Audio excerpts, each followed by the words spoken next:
Olá, eu sou o professor Eduardo Bulhões, geógrafo marinho da UF, e hoje eu vou apresentar uma palestra sobre alguns aspectos sobre a erosão costeira em Atafona, incluindo alguns dos seus aspectos técnicos e também um pouco da discussão que tem sido feita a nível governamental sobre esse problema, né? Essa apresentação ela está num contexto de uma palestra feita em janeiro de 2023, a convite do grupo SOS Atafona, né? Que está permanentemente discutindo essa questão e procurando articular, né, soluções e medidas aí de mitigação para o problema. Então a gente vai trazer essa palestra que vai ficar disponível aqui no YouTube. Bom, Atafona é reconhecido mundialmente, né? A gente tem matérias que saem publicadas em vários países do mundo, como França, Romênia, Espanha, Polônia, aqui no Brasil, na Bélgica, Vietnã, Sérvia, Argentina, Camboja, Alemanha, todos, e dentre outros muitos países, né? São muitas reportagens que saem aí na mídia nacional e internacional, colocando a Atafona justamente como um exemplo, né, de que uma cidade que está sendo engolida pelo mar, né, fruto desse processo crônico, né, e extremo de erosão costeira, no qual a gente vai falar um pouco mais. Eu participei de muitas dessas reportagens, né, então eu trouxe aqui alguns exemplos de como o exemplo de Atafona ele é internacionalmente relevante, né, e reconhecido como uma forma de que as mudanças climáticas estão impactando as comunidades localizadas à beira-mar, né? Quero destacar essa aqui. Um phénomène étudié par des chercheurs comme Eduardo Bulhões. E essas taxas, elas vão... Cette érosion va augmenter au fur et à mesure de l'élévation du niveau de la mer. Ça s'aggrave, oui, à cause du changement climatique, avec l'augmentation des événements météorologiques extrêmes, à savoir des vents plus forts et des tempêtes océaniques plus intenses et plus fréquentes. Mais la crise climatique... Bom, além disso, a gente normalmente tende a relacionar a questão de Atafona com as mudanças climáticas, uma vez que não que elas sejam as principais elementos envolvidos nisso, mas na forma como elas vão aumentar e potencializar o problema, né? Já que a gente aí está falando de mudanças que vão levar à ocorrência de tempestades mais frequentes, né? De ondas um pouco mais e ventos um pouco mais fortes que acabam empilhando água na costa, o que é o mecanismo natural principal para a retirada desses materiais, dessas areias disponíveis no litoral, né, que geram o problema da erosão. Então, a relevância internacional deveria trazer, então, para as autoridades, aí, para os órgãos governamentais, para quem de direito, né, um pouco mais de, digamos, envolvimento com a causa. Eu entendo isso, por isso que a gente estimula sempre, quer sempre mostrar para o mundo o problema de Atafona. O importante é a gente entender que uma praia nunca é a mesma. O que eu quero dizer com isso? Tudo na praia, numa praia como Atafona, como qualquer outra, está em movimentação. As areias se movimentam, as águas se movimentam, e esse mecanismo de erosão, transporte, deposição de areias, ele é incessante, né? Dia e noite você tem materiais sendo adicionados e extraídos de uma mesma praia. Então, se você vai na praia hoje, a praia amanhã, se você vai no mesmo lugar, você provavelmente não está caminhando sobre a mesma areia ou se banhando sobre a mesma água que tinha no dia anterior, porque esse é um sistema em movimento. E Atafona está localizado junto à foz de um rio, né? E especialmente nessas áreas, a questão do transporte, da movimentação dos materiais é mais relevante, né? Bom, a Atafona está na foz do rio Paraíba do Sul, que é um tipo de foz em delta, né? E aí a gente tem outros exemplos relevantes no Brasil, né? Eu destaco aí a foz do rio Jequitinhonha, a foz do rio Doce, a foz do rio São Francisco. Todos esses ambientes, né? Eles são muito dinâmicos, né? As margens sul e norte de cada um desses rios se comporta de forma diferente. Vocês conseguem enxergar nessas imagens aí do projeto Time Lapse, né, que é uma sobreposição de imagens de satélite tiradas ao longo do tempo, desde os anos 80, né, do satélite Landsat, mostra um pouco essa dinâmica, né? Em Atafona, particularmente, as areias, parte migram para o norte, né, e outra parte migra para o sul, a depender da época do ano, né? Então, os principais responsáveis pelo aporte de sedimentos, né, e movimentação da linha de costa são esses rios, né? Então, não é possível entender a questão da erosão costeira sem entender um pouco a dinâmica fluvial junto ao baixo curso ou junto à foz do Rio Paraíba do Sul. E esse exemplo, né, de Atafona, ele se repete, né? A questão da erosão, ela se repete na foz de todos esses outros rios que eu estou citando aqui, né? O que a diferença é que nesses outros rios a urbanização ela é inexistente junto à foz, né? Junto ao pontal, ou ela é pouco relevante, né? Então a gente não tem a repetição do mesmo cenário porque não há assentamentos humanos junto a essa posição nesses outros rios. Bom, a erosão costeira, grosso modo, é um fenômeno que ocorre no mundo inteiro, tá? Ela não respeita uma latitude ou uma longitude definida. Todos os continentes apresentam pontos quentes de erosão, né, que a nível global estão destacados aí nesse mapa dos autores Lugendijk e outros, né, em 2018. Né? A Atafona não aparece em razão da escala, né? Mas a gente tem aqui no litoral brasileiro, se a gente tivesse que destacar alguma região, é a região norte do país, né? Mais de 65% do litoral está em erosão, né? Outro ponto relevante é que não necessariamente precisa ter casas ou construções para ver erosão, né? A erosão ela ocorre enquanto um fenômeno natural em boa parte do planeta e esse fenômeno ele pode ou não ser induzido pelo homem, né? Em números, né, 24% do litoral arenoso do planeta recua por erosão costeira, ou seja, um quarto de toda a linha de costa mundial recua por erosão costeira, né? E essa erosão ela pode ser medida por taxas anuais, né? Então, se a praia erode tantos metros por tanto ano, a gente tem uma taxa, né? Nas áreas onde essa taxa é superior a 5 metros por ano, a taxa de erosão é superior a 5 metros por ano, chamamos de erosão costeira extrema, né? E a erosão costeira extrema ocorre em 4% do litoral mundial, né? E a Atafona está dentro desse grupo, né? Desse seleto grupo de praias, né? E segmentos do litoral mundial que recua com taxas de erosão consideradas extremas, né? Então, em Atafona, a erosão costeira, a gente acaba mencionando que ela é crônica e extrema ao mesmo tempo. Extrema a gente já entendeu, porque as taxas são superiores a 5 metros por ano, e crônica é porque ela é incessante, né? Então, a gente tem relatos de problemas erosivos junto à localidade de Atafona desde a década de 60, né? Desde os anos 1960, possivelmente antes. Então, existe um fenômeno geológico por trás disso, né, que é justamente o ajuste da foz do Rio Paraíba do Sul, né, em razão das variações e das flutuações de longo prazo, né, na drenagem fluvial. Isso faz com que as cristas de praia, ou seja, a restinga sobre a qual a Atafona está posicionada, elas cresçam de forma irregular, né? Então, por alguns anos elas crescem, por outros anos elas erodem, depois elas crescem novamente, acabam por erodir, e isso faz com que, e essa dinâmica natural faz com que a erosão seja um fenômeno natural ao longo do tempo, né? O ponto é que a Atafona, a cidade, né, digamos, o distrito aí de São João da Barra, foi construído, infelizmente, num lugar pouco apropriado, né, para os assentamentos humanos.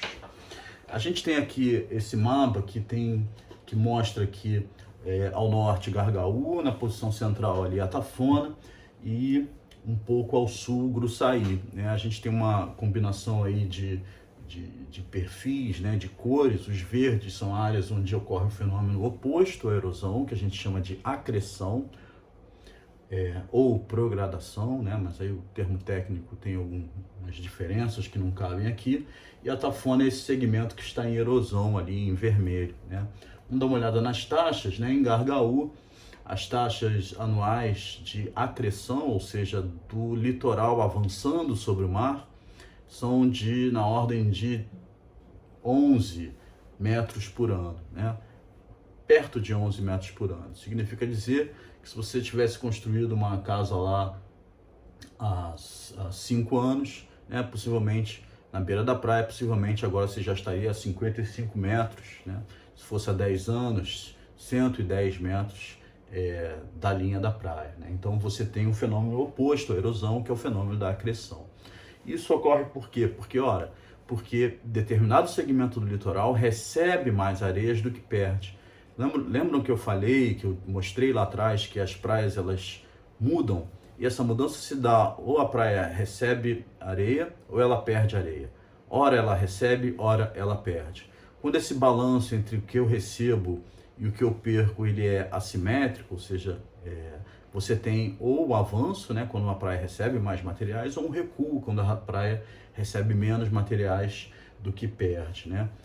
Gruçaí também está no mesmo padrão de acreção, né? Uma taxa aí de aproximadamente 3,2 metros por ano, né? Ou seja, o litoral aumenta, então não tem nenhum problema em relação de risco, né, de erosão nessas áreas. Já a Tafona apresenta um comportamento inverso, né, e recua a taxas estimadas em menos 5,4 metros por ano, ou seja, a cada ano o litoral recua entre 5 e 6 metros, né? E isso é uma realidade detectada por imagens de satélite desde 1985 até o ano de 2015, né? Não há nada que denote que essa tendência vai ser alterada, né? Então a gente tem uma linha de ajuste ali linear que mostra efetivamente que o mar recuou aí cerca de 160 metros em 30 anos. Desculpa, que a costa recuou cerca de 160 metros em 30 anos, né?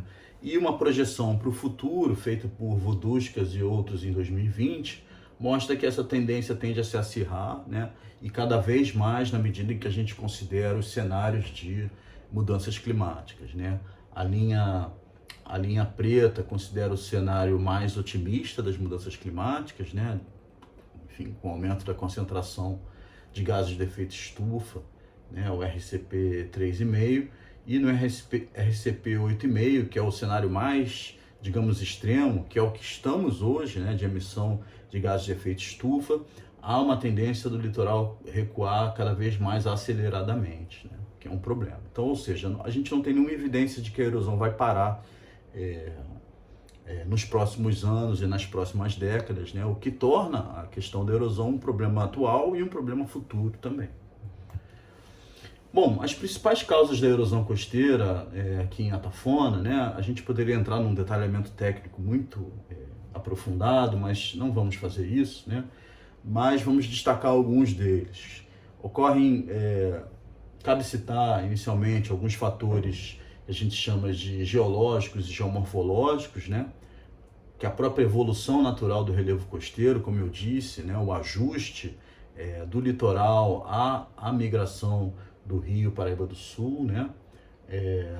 E essa dinâmica sedimentar, né? Que é que varia entre o suprimento, que é a deposição, né? A entrada de materiais no segmento da costa, o transporte. O transporte aqui é promovido por ondas. Cada onda que arrebenta, ele coloca aí milhares de metros cúbicos de areia em suspensão. Isso é transportado pela coluna d'água.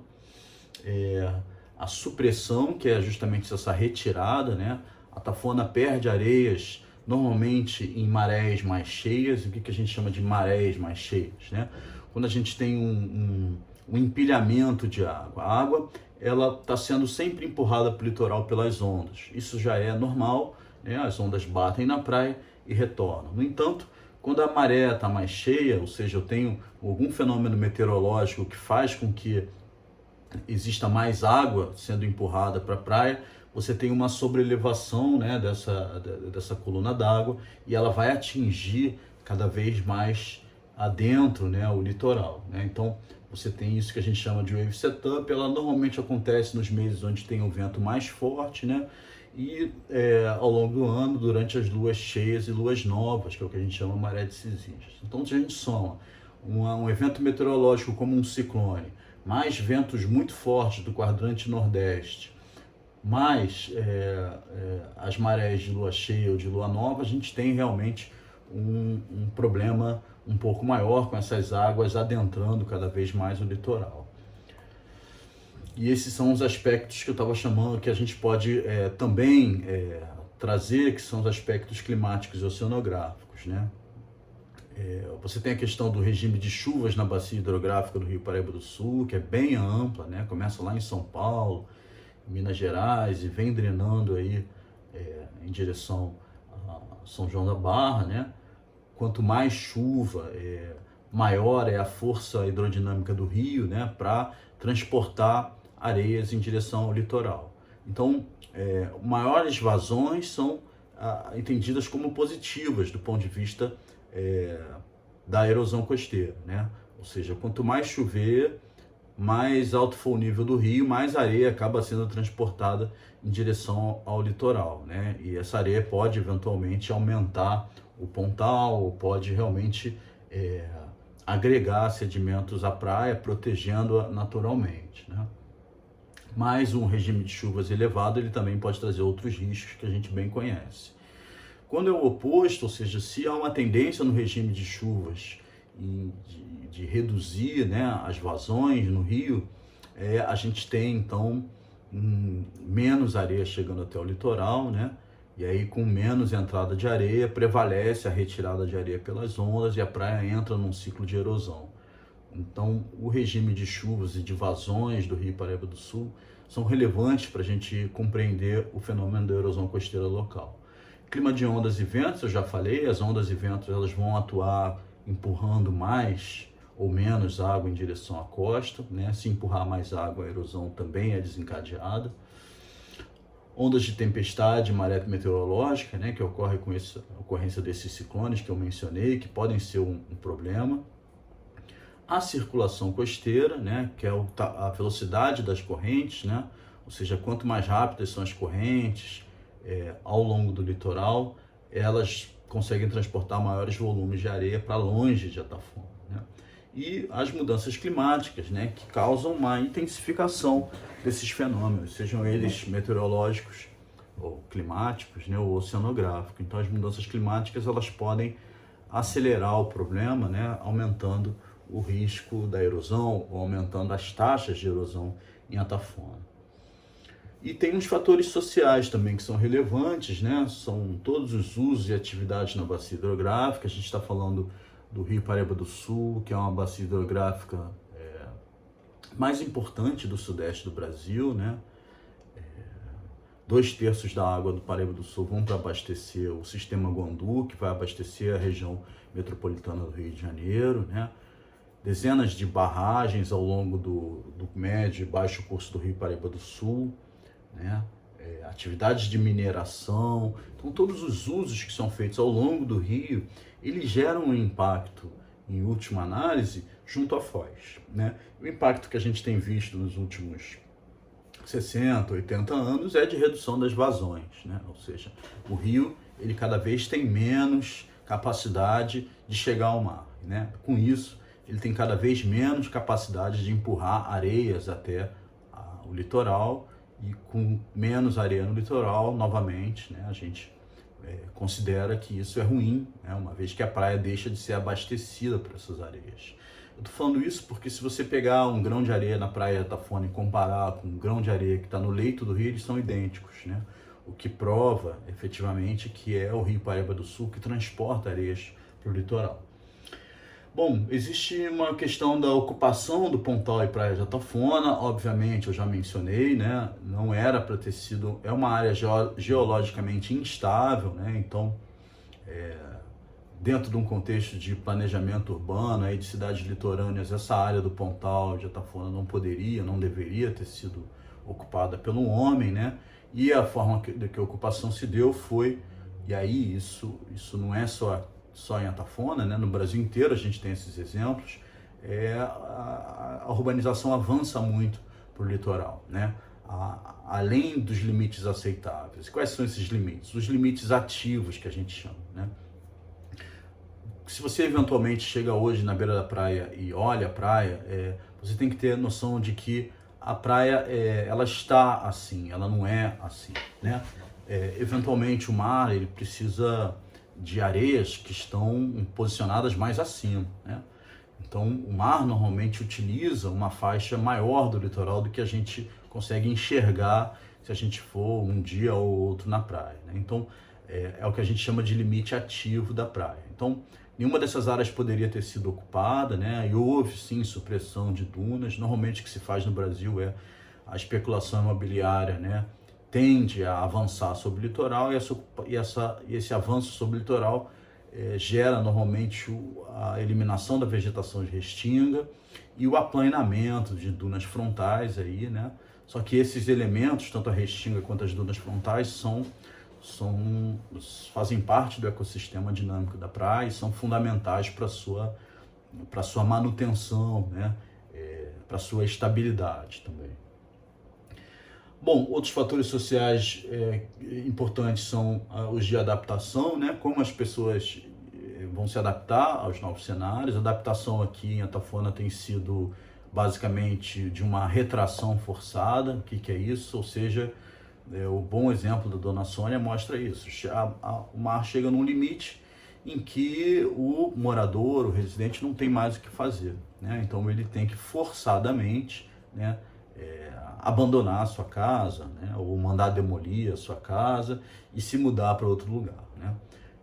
Essa ação de retração poderia ser feita da forma planejada também, né? O gestor público, né, um plano de urbanização poderia aí indicar, né, de quanto em que momento, né, cada morador deveria se mudar, né, já planejar novos assentamentos assim para quem vai perder suas casas, seja daqui a 5 anos, 10 anos, 15 anos, 20 anos e assim por diante, né?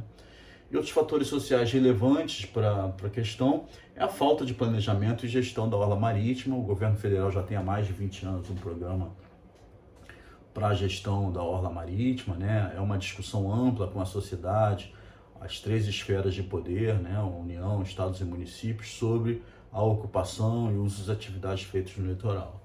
Quando o município não tem esse tipo de plano estratégico sobre a ocupação do litoral, pode acabar não tendo acesso a recursos que poderiam ser utilizados para a contenção do mar ou para planos de adaptação, né? E também não consegue partilhar suas decisões com a sociedade, que a gente vê de forma negativa, né? Nesse ponto. Bom, apenas um adendo, né, mais técnico, essa relação da vazão com o deslocamento da praia. Em cima tem aquela figura que vocês já viram, né? Embaixo tem um gráfico que mostra de 84 a 2016 as taxas de erosão, né? As taxas de erosão ano a ano, né? Ou seja, não são taxas de erosão, são taxas de mobilidade da praia, né? Então ali a gente tem a barra azul. Então, por exemplo, a primeira barra azul diz que de 1984 a 1985 a praia aumentou 12 metros. A segunda barra azul, ela diz que a praia entre 1985 e 1986 aumentou 15 metros, tá? A terceira barra azul, ela já está virada para baixo. Mostra que entre 86 e 87 a praia recuou 22 metros, né? E assim sucessivamente. Então a gente tem isso ano a ano, né? O quanto a praia avançou ou recuou em relação ao ano anterior, e a gente comparou isso com esses dados de vazão, né? Aí são as linhas. A linha amarela diz a vazão média anual, né? E a linha vermelha diz a vazão mínima média anual. Se a gente comparar com a linha amarela, a vazão média anual, a gente tem uma correlação aí boa, né? Estatisticamente relevante, que mostra que quando a vazão aumenta, a praia tende a aumentar no ano seguinte ou nos 2, 3 anos subsequentes. E quando a vazão diminui, a praia vai tender a erodir nos anos subsequentes também. Então, essa é uma correlação interessante, a gente vai explorar isso melhor numa publicação para sair em breve. Bom, as consequências da erosão costeira aqui todo mundo conhece, né? Mas eu quero pontuar algumas, né? A destruição e a perda de infraestrutura pública e privada, né? Então, ruas, praças, casas, igrejas, prédios públicos são perdidos quando a gente tem erosão costeira, né? Então, esses são prejuízos que são de milhões e milhões, né? Outra consequência é a perda de hábitats, né? Que são o próprio ecossistema costeiro marinho, né?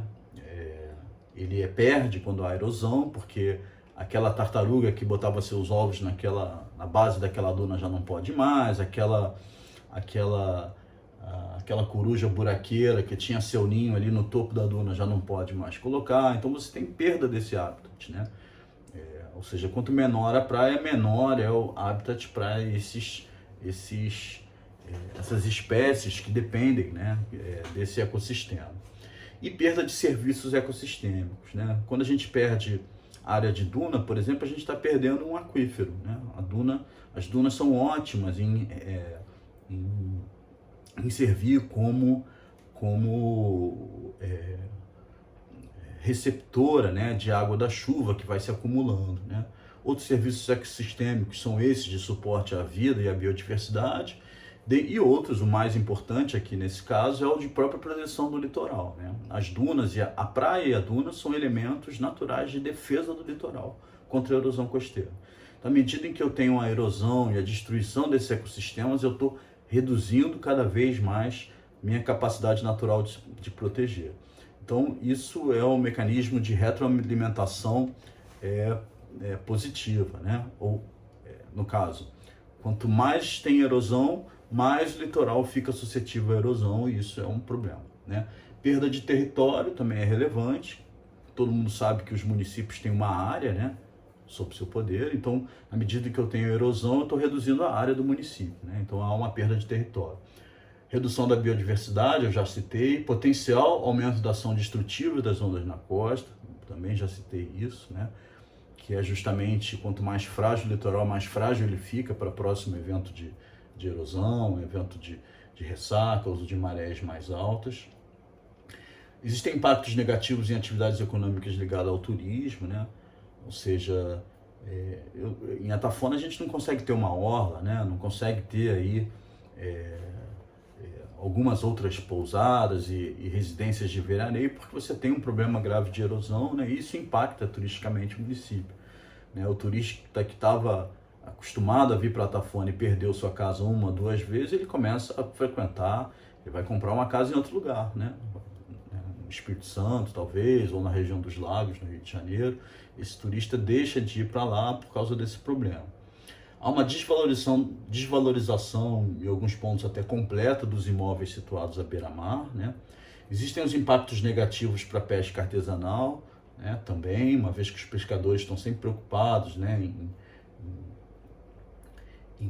reconstruir as suas casas, né, em não perder aí seus problemas, ou ficarem aí, ou correrem o risco de sofrer um acidente enquanto estão navegando, né, e tudo mais.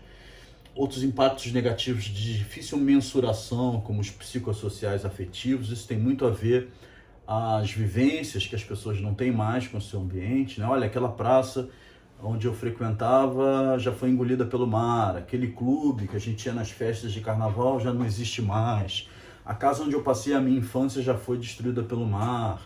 Então são impactos que vão gerando uma memória negativa nas pessoas, né? E o comprometimento, por fim, né, o comprometimento de recursos públicos para obras de mitigação da erosão costeira. Então o problema da erosão é o seguinte: controlar ou mesmo mitigar os impactos da erosão custam dinheiro, né? E esse dinheiro ele vem do contribuinte, né? Então isso é um problema. Às vezes toda a comunidade, né, todos os munícipes vão ter que pagar para reduzir o problema da erosão, né? E evidentemente reduzir os impactos sobre casas de quem mora à beira-mar. Bom, outras consequências, né, aqui especificamente a Atafona, estima-se a perda de quase 500 edificações desde os anos 70. Tem uma reprodução aí dessa imagem do que era a vila, né, na década de 70, e tudo que já foi perdido aí está em um tom mais escuro, né? Mas isso aí já está desatualizado, já foi bem mais do que isso. O mar avançou 160 metros aproximadamente em 30 anos, né? Se a gente jogar essa taxa para os últimos 60 anos, aí a gente tem um recuo de 320 metros, né? E em 2019 saiu esse relatório de Defesa Civil, né, que no final daquele ano de 2019, lá dezembro de 2019, eram mais de 180 residências e 302 habitantes dentro da área de risco à erosão costeira. Bom, como resolver, né? Existem várias formas de lidar com a questão da erosão costeira, né? Nenhuma delas é definitiva, mas existem formas de enfrentar. E essas formas de enfrentar o problema, elas se subdividem em dois grupos, né? O que a gente chama de medidas de não enfrentamento, ou seja, a gente não vai lutar contra o litoral. E aí a gente está falando de adaptação, retração planejada ou forçada, né? Ou fazer nada, né? Ou áreas de sacrifício. Aí eu vou dar um exemplo. A adaptação seria elevar as residências, né? O nosso modelo construtivo não funciona para isso, né? Mas o modelo construtivo norte-americano e canadense, eventualmente, ele permite a elevação das residências. Essa estratégia vem sendo adotada em algumas áreas. Outra medida de não enfrentamento é retração planejada, né? É você pegar uma comunidade que está numa área de risco e transportar ela para outro lugar, né? Eventualmente precisa de políticas aí bem alinhadas para que não haja injustiça, né? Com ninguém, mas existem essa possibilidade, isso já ocorre em algumas partes do mundo que sofrem o problema de erosão, né? Outra forma é fazer nada, área de sacrifício, né? Parece que é o que tem sido foi opção voluntária ou involuntariamente tomada para a Tafona, foi não fazer nada e deixar a montanha russa, digamos, deixar as casas e as residências caírem, né? E entender que a Tafona é uma área de sacrifício, né? Do ponto de vista urbano, né? E existem também as medidas de enfrentamento. Elas podem ser obras rígidas, né? Como a construção aí de enrocamentos, né? Que não são, digamos, a forma mais moderna de se proteger o litoral, não são com blocos concretos. Veja que ali resolveu, mas não resolveu, né? Isso aqui é uma localidade em Macaé. Preenchimento artificial de praias, que na verdade é você fazer artificialmente o que a natureza não tem mais feito naturalmente, né? Que é abastecer, preencher a praia com areias, né? Também precisa de muita técnica para isso, né? As areias têm que ser compatíveis e aí você aumenta a praia. Essa tem sido a solução adotada em boa parte do mundo hoje, né? A nova forma de se defender o litoral hoje tem sido a adição artificial de areias nas praias, né? Existem também as soluções baseadas na natureza, né? Esse é um exemplo de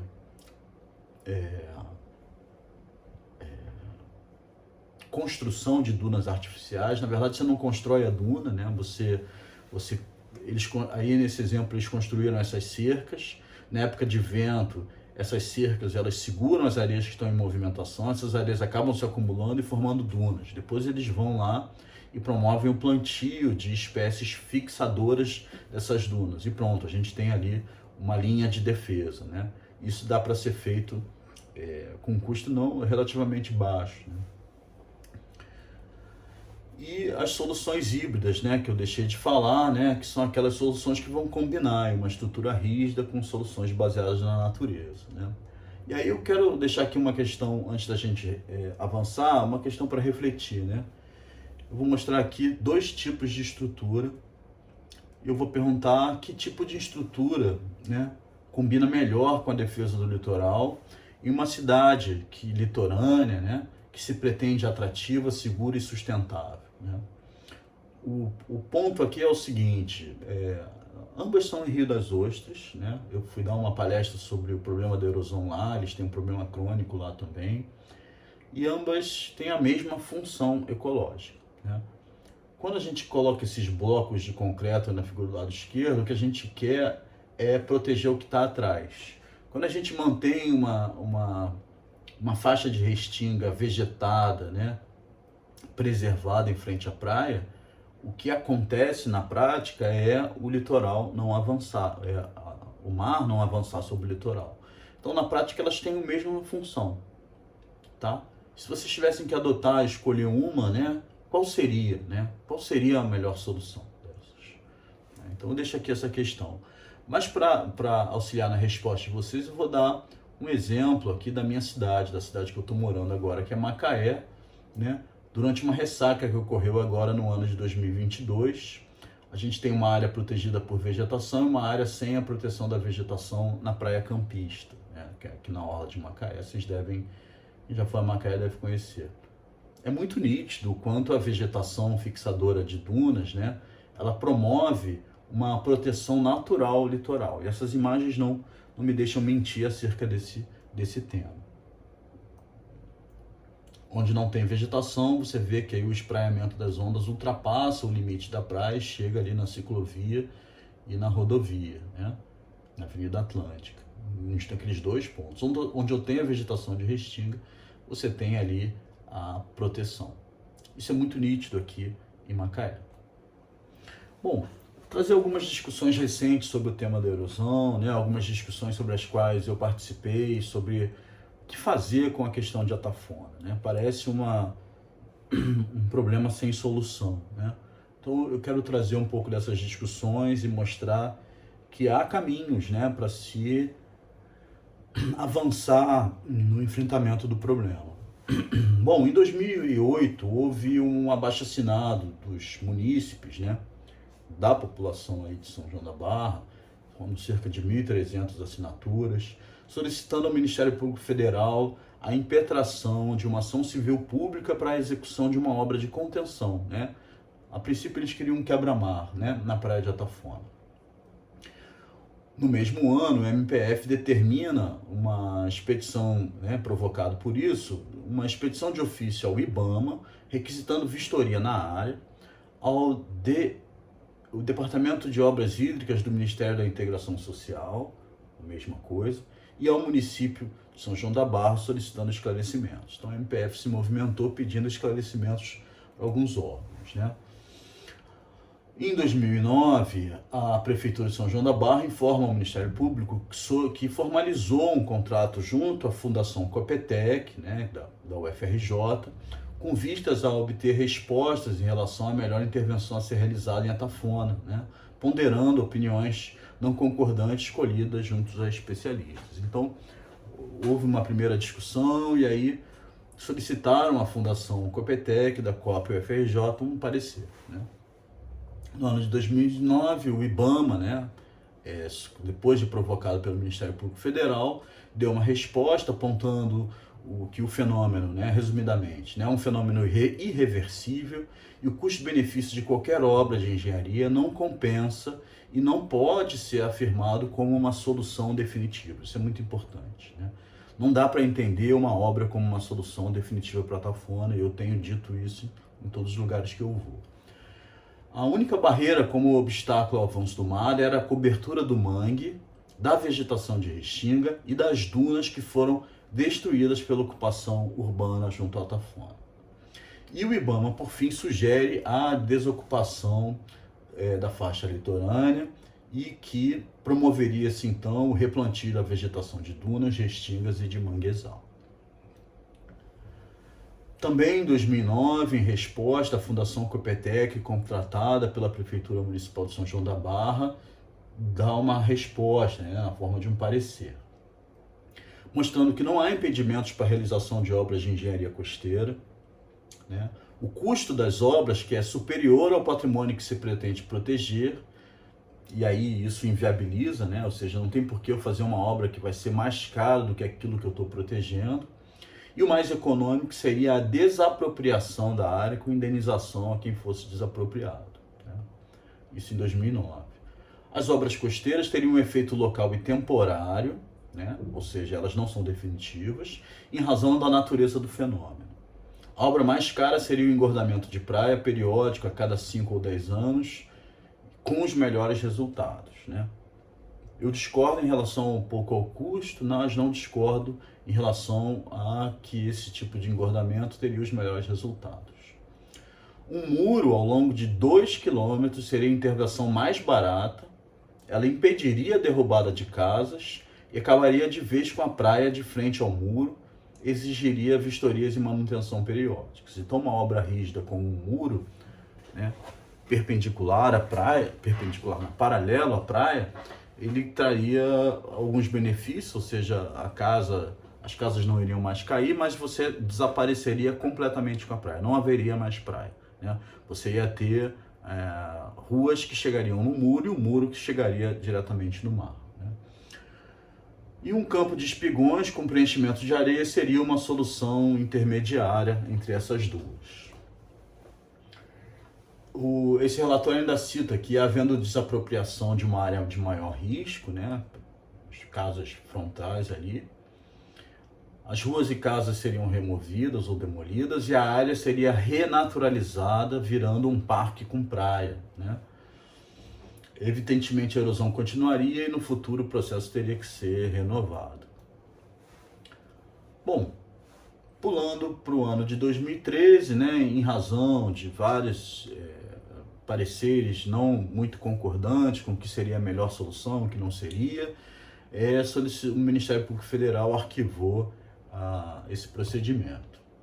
Bom, mas aí a coisa não parou. Nos anos de 2014, né, a INPH, que é o Instituto Nacional de Pesquisa Hidroviária, realizou um levantamento em Atafona, né, para propor uma obra, e no ano de 2015 apresentou esse anteprojeto, né, que apresenta os resultados dos estudos técnicos, análise de dados de vazão, né, ou seja, aquela questão do rio, né, modelagem de ondas e correntes e cálculos estruturais para a construção de um campo de espigões mais engordamento artificial de praia. Essa proposta ela teria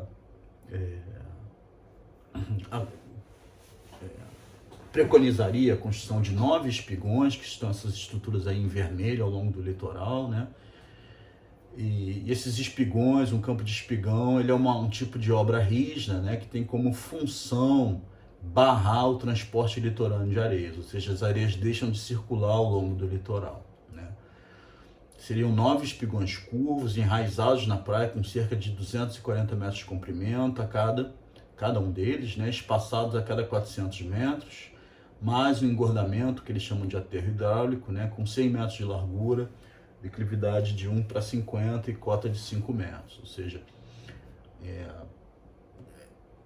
o que esse anteprojeto não menciona são os impactos negativos, né? Quando a gente interrompe o fluxo de areias num determinado segmento do litoral, essas areias deixam de abastecer outras praias, né? Então, possivelmente, o impacto assim, mais... Qualquer engenheiro costeiro vai dizer isso para vocês, o impacto previsto, mais simples de ser previsto, é que faltariam areias aqui ao sul dessas estruturas, uma vez que boa parte das areias de Atafona, elas migram em direção a Chapéu do Sol e depois a Gruçaí, né? Não sei se vocês lembram, né? Enquanto a Atafona recua, a Gruçaí aumenta, em taxas relativamente semelhantes. Então, a criação dessas estruturas... Na prática, ela empurraria o problema da erosão para um segmento ao sul, para um segmento que ainda não está em erosão, né? Que seria a partir ali do Corpo de Bombeiros em direção ao Chapéu do Sol. Em 2018, isso não foi para frente, em 2015 muita discussão, não foi para frente. Em 2018, a Defensoria Pública do Estado do Rio de Janeiro, na Vara de São João da Barra, em nome da doutora Ana Carolina, e membros da sociedade civil, aí o grupo do SOS Atafona, me solicitou um relatório técnico acerca de causas condicionantes, possibilidades de solução e exemplos bem-sucedidos de intervenções frente ao avanço do mar, né, dentro do problema da erosão costeira, né? Então, eu reuni durante 2 ou 3 meses muito material e escrevi aí um relatório técnico mostrando o estado da arte do conhecimento sobre o problema da erosão em Atafona e sugerindo, né, o que, ao meu ver, seria uma proposta de solução mais eficiente, mais sustentável, né? É um pouco isso que a gente traz. Com base nessas experiências, né, internacionais e nas boas práticas de defesa do litoral que a gente tem visto nas nossas pesquisas, né, eu sugeri uma proposta de transposição artificial de areia, seria tirar a areia do ponto A para o ponto B mecanicamente, né, e essas areias seriam extraídas do baixo curso do Rio Paraíba do Sul, que está totalmente assoreado, e transportadas em direção ao Pontal e Praia de Atafona, né? Visando a recomposição do sistema Praia-Duna, entendendo para as estruturas como linhas de defesa do litoral. Então, na prática, minha proposta era buscar areias compatíveis. A gente já sabe que tem, né? Porque eu já fiz aí um levantamento em 2012, na qual a gente identificou areias semelhantes, né? Idênticas às da praia, grandes bancos de areia, tem areia para assim, para operações sucessivas, né? Essas areias seriam transportadas aí por dutos, né? Que a gente chamou de arenodutos, né? Bombeadas, né?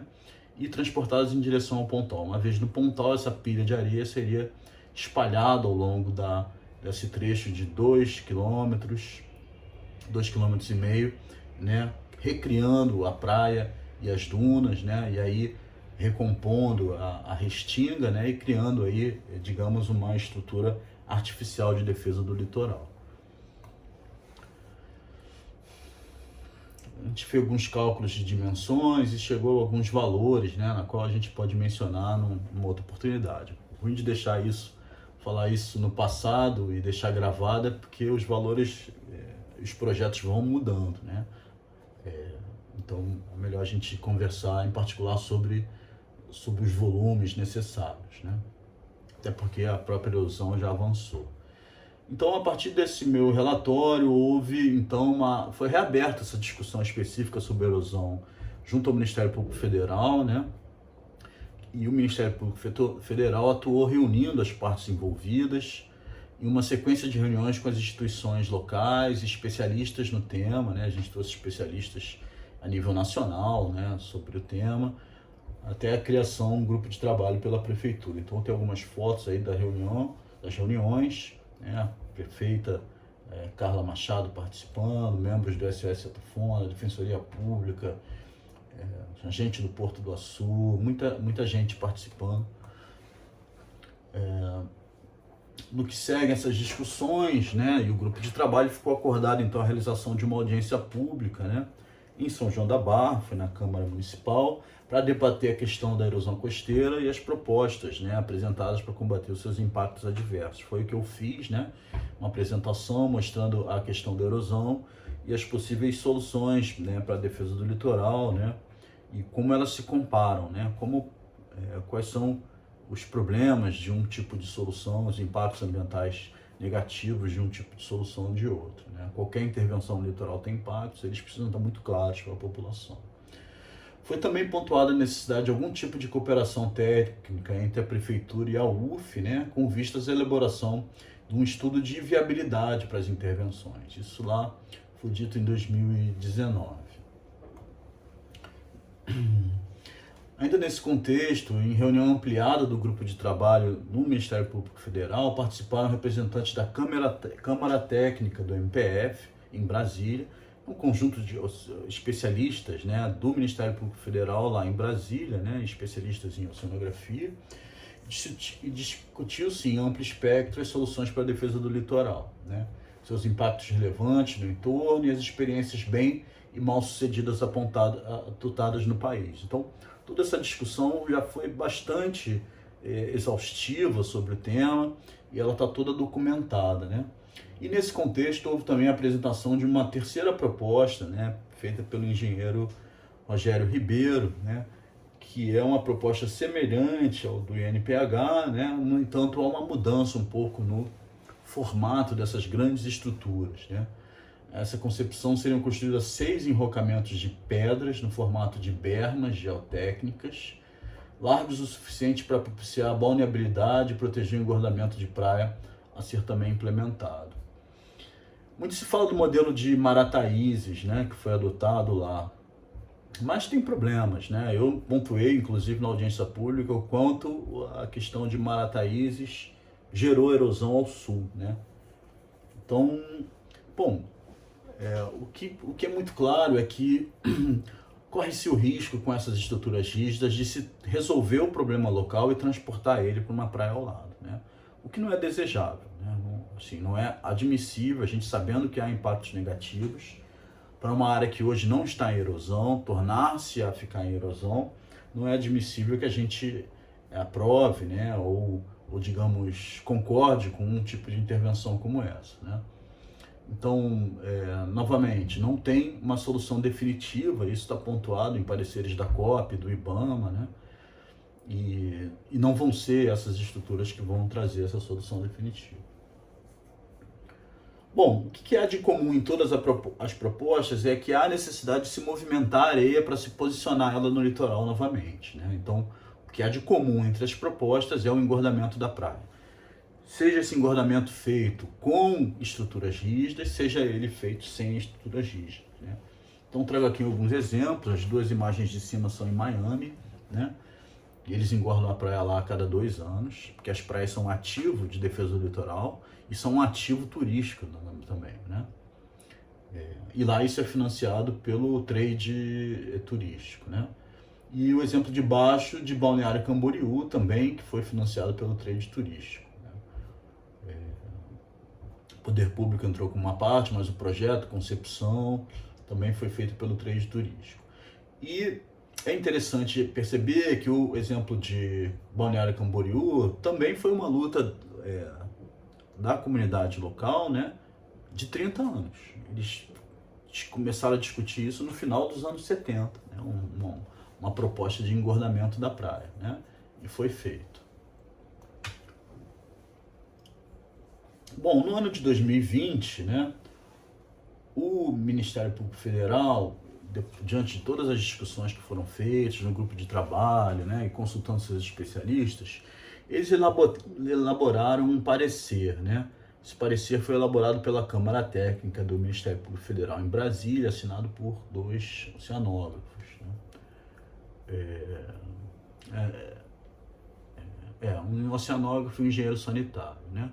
Então, eles concluem da seguinte forma: diante do exposto, né, de todas as discussões, de todas as propostas apresentadas, de todas as nuances, né, sugere-se considerar o apontamento de uma alternativa mais adequada para o caso da Praia de Atafona, a elaboração de um estudo de viabilidade técnica, econômica e ambiental, que é o que a gente chama de EVTEA, pois percebe-se que a problemática abarca uma complexidade de questões que não se pode ser atendida por propostas que careçam de uma análise sistêmica de diferentes variáveis sociais, ambientais, econômicas e técnicas. Então, colocou-se da seguinte forma: olha, existem 3 propostas, mas nenhuma delas conversa com a outra, elas não foram criadas com base em todas as premissas sociais, ambientais, econômicas e técnicas, e muito menos analisaram as questões dos seus impactos negativos. Então, o Ministério Público Federal chega à conclusão de que há necessidade da construção, para se tomar uma decisão de qual a melhor intervenção, a construção desse EVTE, que é um estudo de viabilidade técnica, econômica e ambiental. E o EVTE, ele vai apontar a viabilidade da execução de a obra pretendida através do diagnóstico da abrangência do quadro de erosão e possíveis soluções técnicas. Então, pegam-se qual é o problema, a gente já tem ele bem caracterizado, quais são as soluções e quais são os impactos negativos e positivos de cada uma das soluções, e uma análise de custo-benefício também dessas soluções como um todo. Então, o que eles necessitam é de um estudo técnico mais amplo, que analise várias opções, né? Bom, eu fiz uma proposta preliminar, trazendo a UF para esse debate, né, dizendo que, assim, olha, nós da universidade temos a possibilidade, a capacidade técnica, mais do que comprovada, em elaborar esses estudos técnicos, econômicos e ambientais, né? Nesse caso, o EVTEA. Eu fiz essa proposta preliminar porque fui provocado pelo governo do estado em 2021, no ano seguinte, para fazê-lo, né? E agora, em 2022, essa proposta ainda não foi para frente, mas em 2022, né, saiu uma nova recomendação do Ministério Público Federal, né, indicando que a UF deve ser acionada, né, para elaborar os estudos técnicos para eleger a melhor solução de intervenção, né. Essa recomendação ela foi direcionada ao presidente da Alerj, né, presidente da Alerj até então, né, o deputado André Siciliano, né. Eu sentei à mesa com o André Siciliano, a convite do deputado estadual Bruno Dauaire, né. Então a gente levou lá, ou seja, o governo do estado, a Alerj, disse que teria recursos aí para financiar o estudo técnico, isso não seria um problema, e também teria aí como pensar em alocar recursos para contribuir com a intervenção que fosse aceita, né? Desde então, sobre essa discussão, entrou aí o cenário político das eleições, e já não tive mais nenhum tipo de resposta, né, no final de 2022. E aí também no final de 2022, uma notícia não tem diretamente a ver com a erosão, mas ela é muito positiva sob o ponto de vista da recuperação desse litoral, né, e da recuperação dos seus serviços ecossistêmicos de defesa. Foi a prefeitura publicou um estudo técnico básico, né, e o decreto 228 de 2022, que criou uma área de proteção ambiental, que é uma APA, dunas e restingas, né? E isso engloba toda a área em erosão de atafona, né, além de outros segmentos do litoral. Por que isso é relevante? Bom, eu já até havia na audiência pública lá em 2019 apontado, sugerido a criação de uma APA, tá? Eu tinha dado o nome de APA Dunas de Atafona, né? Por que isso é relevante? Porque você cria uma área, primeiro, que tende a proteger esse ecossistema de dunas e restinga, entendendo eles como um elemento de manutenção da biodiversidade, mas também como elemento de defesa natural do litoral, né? Então, não vai ser mais permitido, né, a extração de areia, o trânsito de veículos, né? Não vai ser mais tolerado, uma vez que a gente tem uma unidade de conservação, né? E aí a gente pode elaborar planos e projetos para realmente atuar na defesa do litoral como ela deve ser feita, né? Com a manutenção dos ecossistemas costeiros, aí no caso dunas e restingas. Eu conversei sobre a criação dessa APA com alguém importante na Secretaria do Patrimônio da União, né? Na qual todas as praias litorâneas do país pertencem, né? Eles viram como uma ação muito positiva do município, né? Criar-se uma área de preservação desse segmento do território da União, que é o litoral. Bom, por fim, o que eu recomendo, né? Eu recomendo fortemente que haja um compartilhamento das discussões, das decisões e dos investimentos, ou seja, não é só um agente público que pode decidir ou que deve decidir o que é feito no litoral, né? A responsabilidade do litoral ela é tripartite juridicamente, né? Isso quer dizer que a União, o Estado e o município ele tem obrigações de zelar, isso é lei, né? Tem obrigações de zelar pela manutenção do ecossistema costeiro, né? E existe também uma sociedade civil organizada cada vez mais atuante, cada vez mais consciente de que essas decisões elas precisam ser discutidas, né? Nós, especialistas, estamos sempre dando as nossas opiniões, os nossos pareceres técnicos para que haja melhores decisões sobre a ocupação e os usos dados ao litoral, né? Nesse sentido, o SPU, né, que é a Secretaria de Coordenação e Governança do Patrimônio da União, há mais de 20 anos tem a metodologia do Projeto Orla, porque essa metodologia ela criou pela incapacidade da União de cuidar de cada um dos 20 mil quilômetros que a gente tem de litoral, né, no Brasil. Então ela passa aos municípios, que é no município onde o problema ocorre, né, a gestão das praias, ou seja, então a praia deixa de ser gerida pela União e passa a ser gerida pelo município, né? E aí o município não precisa ficar pedindo autorização para muita coisa, né? Uma vez que ele assumiu a gestão.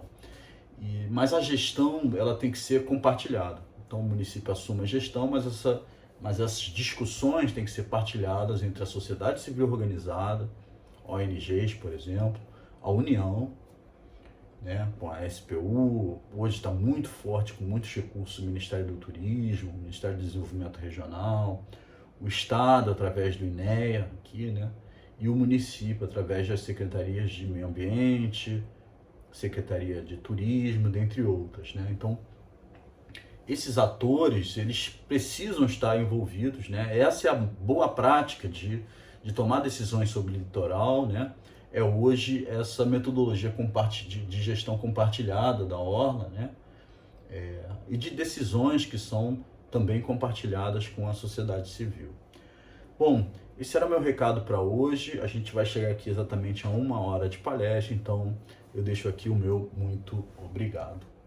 Até a próxima.